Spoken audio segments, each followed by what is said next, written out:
সূরা আরাফের 170 নম্বর আয়াত, والذين يمسكون بالكتاب واقاموا الصلاه انا لا نضيع اجر المصلحين। আমি শুধু এই আয়াতের শেষাংশটা নিয়ে কথা বলবো। মুসলিহিনদের আমলের প্রতিদান আল্লাহ নষ্ট করেন না।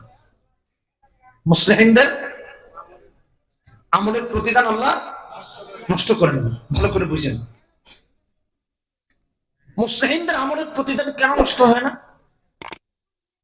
কারণ তার আমলটা কোরআন এবং সুন্নাহ মোতাবেক হয়, এই জন্য নষ্ট হয় না। আর ওই সমস্ত মানুষের আমল আল্লাহর কাছে পৌঁছার আগে নষ্ট হয়ে যায় যার নিয়ত ঠিক নাই। এক, দ্বিতীয়ত পদ্ধতিও ঠিক নেই। নিয়ত হয়েছে মানুষকে দেখানো, নিয়ত হয়েছে দু চারটা ভোট পাবে, নিয়ত হয়েছে মানুষ তাকে নামাজি বলবে, নিয়ত হয়েছে মানুষ তাকে আল্লাহ বলা বলবে। নিয়তই নেই আল্লাহকে খুশি করা। দ্বিতীয়ত পদ্ধতিও ভালো নাই, কোরআন আর হাদিসের মিল নেই পদ্ধতির সাথে। সে তার মন মতো নামাজ আদায় করতেছে, চিন্তা করলো সারা রাত নামাজ পড়বে কিন্তু ওযু নাই। বুঝেন না কথা? তাহলে এটা কোরআন সুন্নাহ মোতাবেক হলো না। এই নামাজ তো আল্লাহর কাছে পৌঁছাবে না। ইন্না লা নুদিউ আজরাল মুসলিহিন, আল্লাহ এই মেসেজটা দিয়েছেন। এই যে পাড়ায় পাড়ায় মাদ্রাসা, এই যে মসজিদ, এখানে যে কোরআন আর হাদিসের এই যে মাহফিল, এগুলোর উদ্দেশ্য কি? আপনাকে আমাকে মুসলিহিনদের অন্তর্ভুক্ত করা, যেন আমাদের নামাজের প্রতিদান আমরা আল্লাহর কাছে পাই, যেন আমাদের ইবাদতের প্রতিদান আল্লাহর কাছে যেন নষ্ট না হয়, আমরা যেন পাই। এই জন্যই মাদ্রাসা শিক্ষা ব্যবস্থা।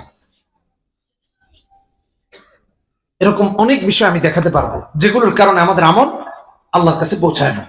আমি একটা ছোট্ট দেখাই। ধরেন এই যে কোরআন তেলাওয়াত করি আমরা নামাজে, আমাদের অধিকাংশের কোরআন সহি নেই, কোরআনে কারীম সহি নেই। নামাজ ভাঙার কারণ 19টি, তার প্রথমটি হলো নামাজে কেরাত অশুদ্ধ পড়া। নামাজে কেরাত অশুদ্ধ পড়া, যার নামাজে কেরাত অশুদ্ধ তার নামাজই তো কবুল হয় না, তার নামাজ তো নষ্ট, ফাসিক। বলেন এই লোক সারা জীবন নামাজ আদায় করেছে, আল্লাহর কাছে গিয়ে দেখে যে আল্লাহ তার নামটা জাহান্নামীদের কাতারে রেখেছেন। আল্লাহকে বলে, আল্লাহ আমার নামটা জাহান্নামীদের কাতারে দিলা, আমি তো 50 বছরের কোনোদিন নামাজ মিস করিনি।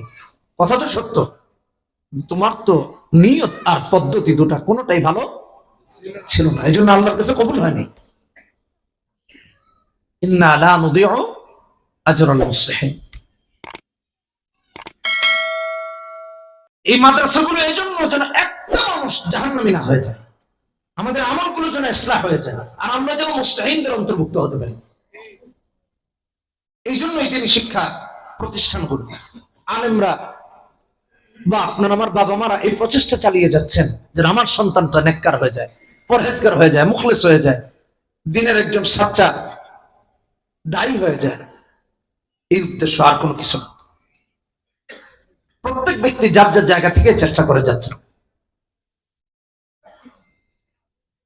কোরআনে কারীম এত গুরুত্বপূর্ণ কিতাব, এত গুরুত্বপূর্ণ পাথেয়, এত গুরুত্বপূর্ণ আপনার আমার গাইড বুক, যা ছাড়া আপনি আর আমি হেদায়েত পাওয়া অসম্ভব।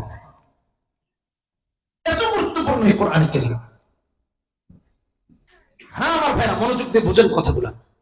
মাহফিল তো হবে, কিন্তু আমাদের সমস্যা হলো আমরা মনোযোগ দিয়ে কোনো কথা শুনি না, এমনকি এটাকে আমলের জন্য শুনি না। ওই মুস্তাহিনদের সমস্যা আমাদের, মানে ইসলাহ নাই, মুসলিমদের অন্তর্ভুক্ত হওয়ার ইচ্ছাই নেই। এই জন্য আমাদের ওয়াজ নিয়ে আমরা বাড়িতে ফিরতে পারি না।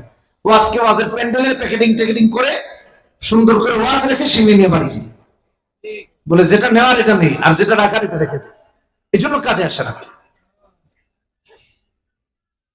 আল্লাহ আমাদেরকে হেদায়েত দান করুন।